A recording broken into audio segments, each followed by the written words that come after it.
Prasanna sir, ಹೇಳಿ ಕಾವ್ಯ. ಸುಗ್ರೀವ ವಾಲಿ ಅಣ್ಣ ತಮ್ಮ ತಾನೆ? ಹೌದು. ಮತ್ ಯಾಕೆ ಅವ್ರು ಫೈಟ್ ಮಾಡ್ತಾರೆ? ಯಾಕೆ ರಾಮ ಅವ್ರನ್ನ ಕೊಲ್ತಾರೆ? ಏನಕ್ಕೆ ಅಂದರೆ ಅದಕ್ಕೊಂದು ಕಾರಣ ಇದೆ. ವಾಲಿ ಮತ್ತು ಸುಗ್ರೀವ ಇಬ್ಬರು ಅಣ್ಣ ತಮ್ಮಂದಿರು. ಆದ್ರೂ ಒಂದಿನ ಏನಾಗುತ್ತೆ ಅಂದರೆ ವಾಲಿ ಕಿಷ್ಕಿಂಧೆಯ ರಾಜ ಆಗಿರ್ತಾನೆ. ಆ ಟೈಮಲ್ಲಿ ಇಬ್ಬರು ಒಬ್ಬ ರಾಕ್ಷಸನ ಸಾಯಿಸೋಕ್ಕೆ ಅಂತ ಹೋಗ್ತಾರೆ. ಆ ರಾಕ್ಷಸ ಗುಹೆ ಒಳಗಡೆ ಇರ್ತಾನೆ. ಆಗ ವಾಲಿ ಏನು ಮಾಡ್ತಾರೆ ಅಂದರೆ ಸುಗ್ರೀವನ ಗುಹೆಯಿಂದ ಆಚೆಗಡೆ ನಿಲ್ಲಿಸಿ ಗುಹೆ ಒಳಗಡೆ ವಾಲಿ ಒಬ್ಬರೇ ಹೋಗ್ತಾರೆ. ಆಗ ಯುದ್ಧ ನಡೆಯುತ್ತೆ. ಯಾರಿಗೆ ಅಂದರೆ ವಾಲಿ ಮತ್ತು ರಾಕ್ಷಸನ ನಡುವೆ. ಆಗ ಏನಾಗುತ್ತೆ ಅಂದರೆ ಯುದ್ಧ ಎಷ್ಟೋ ದಿನ ನಡೆಯುತ್ತೆ. ಅದು ಕಾಯಕ್ಕೋಸ್ಕರ ಸುಗ್ರೀವ ಆಚೆ ಕಾಯ್ದು ಬೇಜಾರಾಗೋಗುತ್ತೆ ಅವ್ರಿಗೆ. ತುಂಬ ನಮ್ಮ ಅಣ್ಣ ಬರಲೇ ಇಲ್ಲ ಅಂತ ತುಂಬ ಅವ್ರಿಗೆ ಇದಾಗೋಗುತ್ತೆ. ಸೊ ಅದೇ ಟೈಮಲ್ಲಿ ಗುಹೆ ಏನಾಗುತ್ತೆ ಅಂದರೆ ಡಿಸ್ಟ್ರಾಯ್ ಆಗೋಗುತ್ತೆ, ಗುಹೆ ಬಿದೋಗುತ್ತೆ.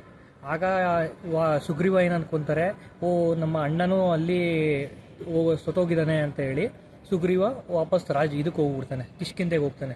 ಕಿಷ್ಕಿಂಧೆಯ ರಾಜ ಯಾರೂ ಇರಲ್ಲ, ಅದಕ್ಕಾಗಿ ಸುಗ್ರೀವನ್ನೇ ಕಿಷ್ಕಿಂಧೆಯ ರಾಜನಾಗಿ ಮಾಡ್ತಾರೆ. ಸೊ ಸ್ವಲ್ಪ ದಿನ ಆದಮೇಲೆ ಏನು ಮಾಡ್ತಾರೆ, ವಾಲಿ ಬರ್ತಾರೆ ವಾಪಸ್ಸು ಕಿಷ್ಕಿಂಧೆಗೆ. ವಾಲಿ ಬಂದು ನೋಡಿದಾಗ ಏನಾಗುತ್ತೆ, ಸುಗ್ರೀವ ಹೊಸ ರಾಜನಾಗಿ ನೋಡಿದಾಗ ಮಿಸ್ಕಮ್ಯುನಿಕೇಷನ್ ಆಗುತ್ತೆ. ಮಿಸ್ಕಮ್ಯುನಿಕೇಷನ್ ಮೀನ್ಸ್ ಅವರಿಬ್ಬರಿಗೆ ಇವಾಗ ನನ್ನ ಬೇಕು ಅಂತಲೇ ಸುಗ್ರೀವ ನನ್ನ ಸಾಯಿಸಿದ್ದಾನೆ, ಗುಹೆನ ಅವನೇ ಬೀಳ್ಸಿರೋದು ಅಂತ ಮಿಸ್ಕಮ್ಯುನಿಕೇಷನ್ ಮಾಡ್ಕೊಂಡು ಅವ್ರಿಗೆ ಇಬ್ಬರ ನಡುವೆ ಜಗಳ ಶುರುವಾಗುತ್ತೆ. ಓಕೆ, ಇಷ್ಟೊಂದು ಸ್ಟೋರಿ ಇದೆ ಅಂತ ಗೊತ್ತೇ ಇರಲಿಲ್ಲ. ಹೌದು, ಇಷ್ಟು ದೊಡ್ಡ ಸ್ಟೋರಿ. ಅದಕ್ಕಾಗಿ ಅವರು ಆ ರಾಜ್ಯದಿಂದನೇ ಸುಗ್ರೀವನ ಆಚೆಗೆ ಹಾಕ್ತಾರೆ ವಾಲಿ.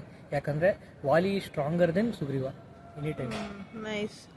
ಸೊ ಅದಕ್ಕಾಗಿ ಅವ್ರ ಮಧ್ಯೆ ಫೈಟ್ ಹೌದು, ಇದಕ್ಕೋಸ್ಕರ ರಾಮನ ಹೆಲ್ಪ್ ತಗೊಂತಾರೆ ಸುಗ್ರೀವ. Thank you. ವೆಲ್ಕಮ್.